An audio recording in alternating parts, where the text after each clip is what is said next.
Good afternoon, sloths. Today I'm going to cook chicken wings, wedges and homemade coleslaw. Here's what you need. Okay, nice sharp knife. Turning it around slightly so you've got a chopping board, saucepan, the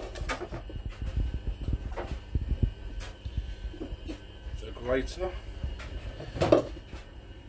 This bowl is for the coleslaw when it's done.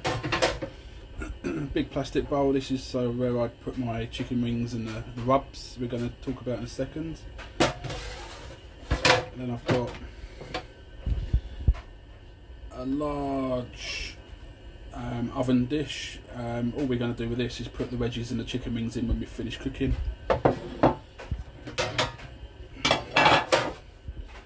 Oven tray, sort of skinny one for the wedges, and a larger oven tray, a bit deeper, for the chicken wings. We go through quite a few chicken wings. There you go, British chicken wings, and the cost £1.89. You can get away with just one packet. We tend to go for two because we're greedy, and we put on different types of rubs. So this rub is the sort of medium spiced peri peri, and then we have a smoky barbecue. That'll be the chicken wings. Onto the wedges, you've got your potatoes. I'll show you how to do them in a minute. On your potatoes you're going to have your oil and your salt and your pepper. Onto the homemade coleslaw you're going to have a couple of carrots, a bit of white cabbage, some onion. This is one of the onions I used the other day, so I'm just going to finish that off. Mayonnaise, and again salt and pepper. Get your big plastic mixing bowl. Take your knife, open your packet of chicken wings, one of them, and tip them in the bowl. Now what you're going to do is you're going to add a tiny bit of oil over the top. Give that a good shifty round. You want to coat the chicken wings with the oil, because that way whatever rub you're going to put on first is likely to stick better. We're going to do the smoky barbecue one first. That way, if people don't like the hotness of the medium, they're not going to get it on the next batch. So take the top off. Sprinkle over, get all your powder out. You don't have to use Nando's, we're just trying them. Sometimes we make our own. You can do salt and pepper, you can do garlicky flavoured ones. I will revisit chicken wings another time. There you go, don't be scared, get your hands in if you want to. Obviously you've washed them, because I'm good at reminding you about washing hands. Alright, slather your stuff up. So as you can see, I've nicely coated my chicken wings, and then we tip them into the big tray. We get our second packet of chicken wings, and we do exactly the same. So these ones will have a little bit of barbecue flavour, but that's fine. A little bit of oil. Mix them up. As you can see, they are going to start getting a bit of barbecue on them, but that's fine, because ultimately when we chuck this in, this seasoning will be overpowering. This is the mild. I like the hot. There we go. Mix them up, get your hands in again. Never be scared, make a mess. Just don't forget to clean up after yourself. Unless you're brave, like I always say, you know, leave it for your mum if you're that brave. So, that's all of our chicken wings on. Try and spread them out a little bit. They will cook. They're going in the oven for a good 35 minutes. Alrighty, beautiful. So these are going to go in the oven, and then I'll be back to do our wedges. So for wedges, what we're going to do is we're just going to take out a few of the spuds, 5, maybe 6, should probably be enough. That way it leaves you 1, 2, 3, 4, 5, 6 for mashed potatoes, more wedges, whatever you want. You get your nice sharp knife, you're going to get your spud, you're going to arch your fingers, you're going to cut straight down the middle, keeping your skins on. And then here you're just going to make wedge type shapes. Yeah, you get about 5 or 6 usually out of each potato. So out of each half of potato. Alright, and then what we're going to do with this is we're going to stick them in our saucepan. Because the first part of wedge making is to just parboil them. So we're going to add some hot water into this pot in a minute, and we're going to just give them 10 minutes in the boiling water. And what that's going to do for us is just release, oh, that one's on the floor. We're just going to release some of the starch so that when they go in the oven they actually crisp up like chips and nice wedges, as opposed to being rock hard and horrible like school wedges. So here we go.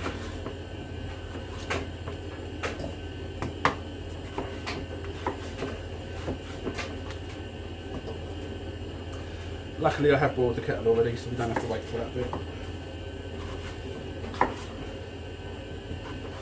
And then while this is on the boil, we make our coleslaw. And then once the coleslaw is ready, we put our wedges in the oven.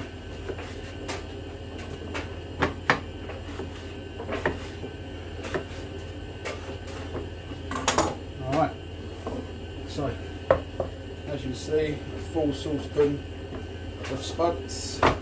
So, over onto the stove, I'm going to put the hot boiling water, so be careful when you're doing this bit obviously, because it is boiling, just clicked. Alright, and then onto 9, high speed. Extractor fan on. If you want, you can put a lid on. When I parboil, I don't tend to. I don't want them to get too soft. Forgot to mention, you're going to need a peeler. You want to take yourself 2, 3, depends how much you like coleslaw. 2 carrots is plenty for today. They're quite big ones. Don't forget, tip of your carrot to the bottom and just peel away.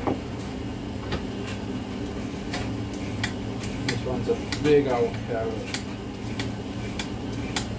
I reckon he was King Dingaling of the carrot world. Alright, just move that off. Like I say, if you've got hamsters or anything, save it. I'll eat it. Chop your top off, get your grater, and grate away. Woo. Just don't forget, when you get towards the bottom, look out for your fingers. There's nothing worse than having coleslaw with fingernails chipped into it. Okay, so just finishing off the last of the carrot. As you can see, loads of it all over the place. Just clear that to the side. Clear off your grater. There we go. Nice. Into the pot. We're going to get our onion. You might want to, because this one's been in the fridge, you might just want to cut the edges off just to freshen it up a bit. So I'll take that bit off. Take that bit off. And then we're going to real thin slices as it goes in the coleslaw. Alright. really thin. Again, using my finger as my guide, keeping my thumb tucked at the back. The worst thing would be to slice down and go through my thumb. It's not fun. I've done it before. Probably do it again. Hopefully not on this channel. Alright, that's our onion, nice and thin. I'm just going to separate it, put it inside the bowl on the carrot. There we go. And then we go to our cabbage. You'll need Herculean strength by the looks of it.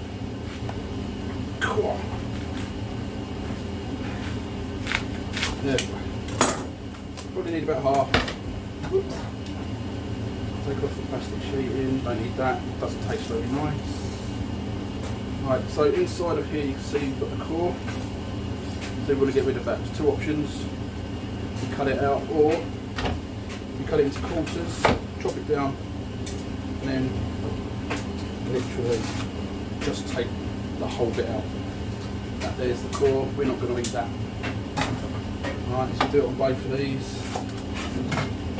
And then, just like your onion, you're going to dive really, really gently, really, really thin. Alright. Slightly bigger stripes this time because it's bigger than a carrot. Just flip over to the side. Just, but still using my fingers to guide. My thumb's tucked back so that I'm not going to cut it. Alright, let me collect all of this. I like to sort of crush it together because then it separates all the cabbage. Any really big bits, just get rid. Don't want big bits, you want nice thin bits. Alright, then we'll do the other side, so the second bit. Hopefully you can see this. I am trying to get better with this filming malarkey. Oh, get off.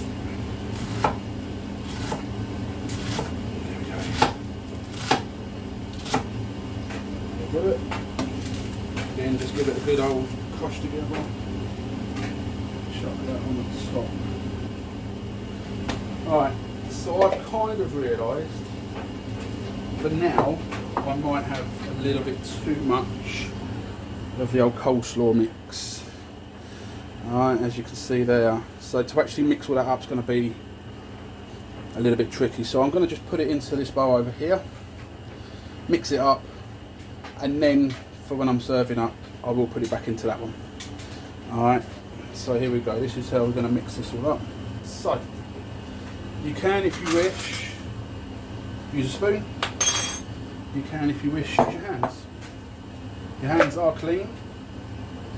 I know some people don't like the feel of their food. Some people really like the feel of their food. It's all different. Alright, so I'm going to put a bit of salt and pepper in.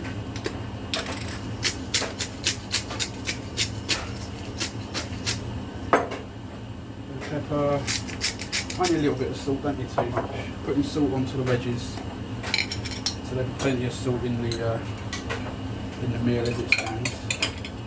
I like to go for 3 big dollops of mayo. I like my coleslaw really creamy and mayo-y. Alright, you might not like it like that, you might only want to do a little bit. Again, everybody's different. Only with the hands. Alright, like a bit of mess, getting right to the bottom. Alright, bits pouring out all over the place, all over the floor. Alright, so I think we're pretty much done. Just get to right to the bottom, squeeze it right in. Alright, gonna have to tidy up again. And then I'm just gonna push it back into the serving bowl.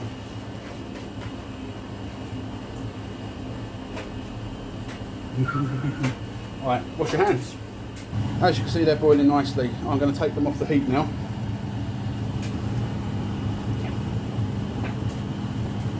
So something I have again forgotten, because I'm really good at this forgetting stuff, is we're going to need a colander. Yeah, because we're going to drain these potatoes off into the sink. We want to keep hold of the potatoes as they go in. This bit, the water flows through. Jobs are good, and I'll be back in a sec to show you the next step. So I've drained these. They're really hot. Alright, they're parboiled, which means they're not fully soft, but they're to a point when, as they cook now, they're going to crisp up really nicely, and that's exactly what we want them to do. So I'm going to put these on here. I'm going to touch that because that's just been on. Alright, it might be, because I've got quite a few, I might have to actually have a second tray. So that's what I'm going to do. I'm going to get a second tray out and divide my spuds into 2 lots. Right, so these are the wedges. You can see them. They're nicely wedged. Just make sure they're spread out a bit so that they all cook evenly. Plus, when you're going to put your salt and pepper on, they all get a good coating. Oil. Splash over, not too much, just enough to coat.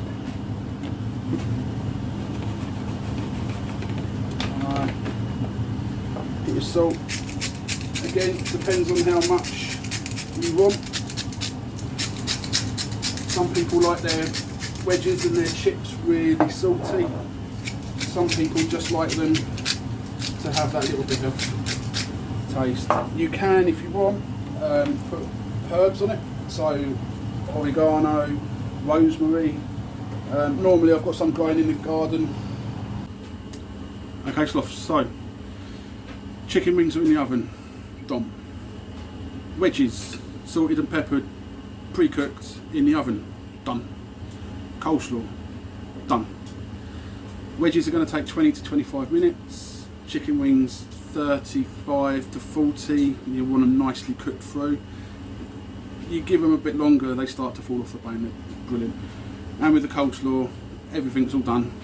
Alright, so it's all cooking. We get to tidy up. Don't want to leave a mess for mums. They just get angry, and it's no point, because in 6 years' time they'll bring it up. You know, remember that day you cooked chicken wings and you left a real big mess for me to clean up? Well, and so it's just easier and quicker to get the place tidy. Chief Sloth out. Here's your chicken. So the barbecue ones are on the left and the spicier ones are on the right. So I'm going to put them into this big bowl here.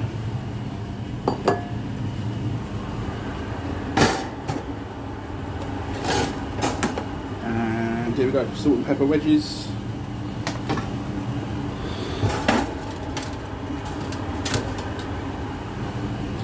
A couple of trayfuls, and I'll put them into a circular bowl. Okay, so with that, we're done. It's a nice cheap meal. Like I say, this would easily feed 4, maybe even 5 or 6 if you stretch it out slightly. So have fun with it. Play about, different flavours. You can make your own rubs, I mentioned that earlier. You can buy lots of different flavoured rubs from all the supermarkets. In the summertime, springtime, summertime, I'll start growing some more herbs in my garden. I might even show you that. Got a friend of mine that does a gardening show, so we might even be able to join forces and show you guys how to do some herbs as well. But you know, the chicken wings can have all flavours on. The wedges can be not just salt and pepper. You know, you can put loads of different stuff on. So experiment, have fun. That's what cooking's all about. Learn, clean up, enjoy. See you later, Sloths. Bye bye.